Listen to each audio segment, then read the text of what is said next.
இதில் வந்து நம்ம பார்க்குறதுல உண்மை இல்லை, நம்ம கேள்விப்படுறது உண்மை இல்லை, நம்ம படிக்கிறது உண்மை கிடையாது. சரியா? யாருக்கு இன்ஃப்ளூயன்ஸ் இருக்குதோ அவங்க சொல்கிறது தான் சட்டம், அவங்க சொல்கிறது தான் வரலாறு, நம்ம அதை தான் பார்ப்போம். ஆனால் உண்மைங்கிறது என்றைக்குமே வேறு மாதிரி இருக்கும். அது ரொம்ப வலியானதாக இருக்கும், ரொம்ப கொடுமையானதாக இருக்கும், அது ரொம்ப நேர்மையானதாக இருக்கும், அது ரொம்ப தோற்று போயிடும். சரிங்களா? அது தோற்று போகாமல் இருக்கிறதுக்கு தான் நம்ம கூட இருக்கணும். நம்ம கூட இருந்து தாங்கி பிடிச்சி நிறுத்தி ஒரு வேலையை பண்ணணும்.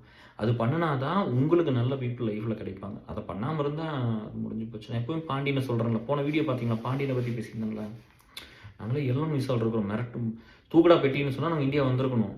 ஆனால் அந்த மாதிரி இருக்கும்போது எனக்காக எடுத்துக்கிட்டாருப்பா டீச்சர்ஸை. அப்புறம் வந்து நான் நல்ல பேர் வாங்குற வரைக்கும் அந்த கெட்ட பேர்லேயே அவர் இருந்தார். நான் நல்ல பேர் வாங்கின கொஞ்சம் நாளுக்கு ஆரம்பிச்சு, பட் அது வரைக்கும் வந்து அவர் கெட்ட பேர் இருந்தார். அப்போ வந்து எனக்கு அப்படியே மனசால் இன்றைக்கி நினச்சாலும் எனக்கு உருகுது. பார்த்தீங்களா, நீங்கள் ஒருத்தருக்காக உயிரை கொடுத்து நின்று போராடினீங்கன்னா அவன் சாகிற வரைக்கும் உங்களை மறக்க மாட்டான்.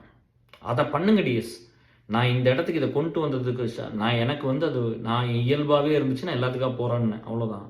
ஆனால் இந்த இடத்துக்கு கொண்டு வந்ததுக்கு காரணம் அது மட்டும்தான். எல்லா மனுஷங்களும் என் கூட முக்கியமான மனுஷங்களோடலாம் ஒரு நல்ல எண்ணம் வந்து உள்ள உதயமாயிடுச்சு, ஒரு ஃபீல் கிரியேட் ஆயிடுச்சு. அது போகவே போகாது. கேஆர் எனக்கு என்ன பண்ணியிருக்காரு தெரியுமா அப்படின்னு இப்போ நான் சொல்கிறேன், இந்த லீடர் எனக்கு என்ன பண்ணியிருக்காரு தெரியுமா, இந்த மெம்பர் அப்படி நம்ம சொல்கிறோம்ல, அது எப்பவுமே போகாது. நீங்கள் அதை பண்ணுங்கள், அதை மட்டும் பண்ணுங்கள் வாழ்க்கையில், அது எப்பவும் போகாது. சரிங்களா? ஸோ இந்த நியூ இயர் வந்து உங்களுக்கு எல்லாமே பெஸ்ட்டாக இருக்கட்டும். நான் சொன்னதெல்லாம் கொஞ்சம் யோசிச்சு பாருங்கள். உங்களுக்கு பிடிச்சிருந்தா ஃபாலோ பண்ணுங்கள்.